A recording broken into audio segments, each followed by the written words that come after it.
right, good morning. I'm going to do an O2 scenario. So the first thing I'm going to do is check the patient's chart. So the first thing I noticed that the patient, the doctor had noted that the patient's SpO2 was lower and that they had recommended just to place the patient on a simple mask at 5 liters per minute. So I'm going to go ahead and I have my mask ready to go with me. So I'm going to knock on the patient's door, introduce myself, and then I'm going to check the ID band, wash my hands, and then I'm going to listen to their lungs, look at their vital signs, chart down the pre-vital signs before I place the mask on. So when I'm ready, I'll get their simple mask ready.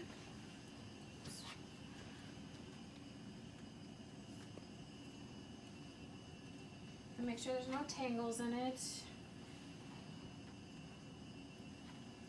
And we'll set it up at 5 liters per minute.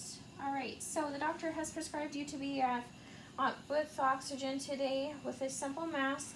This is just to help you get your O2 levels up, to help you breathe better and help you get your oxygen levels where they should be, okay? So I'm going to place this on the patient. I let them know why they are given oxygen. Make sure the nose piece is tight, and then I'm going to check their vital signs again, listen to the lungs, make sure everything sounds okay, and then I will come back and check on him.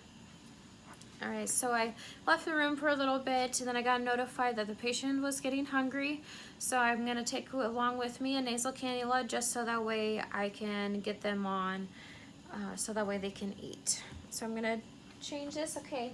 Hi, I heard that you are ready to eat, so I'd always knock on the door, check the patient's ID band. I heard you would like to eat. Okay, so I'm going to change you to a different device for until you're done eating. And so I'm going to change you to a nasal cannula so that way you can are able to eat, okay?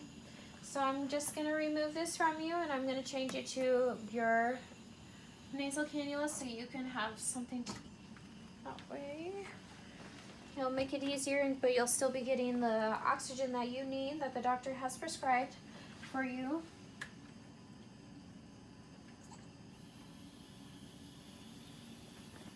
Alright, so you gotta make sure there's flow.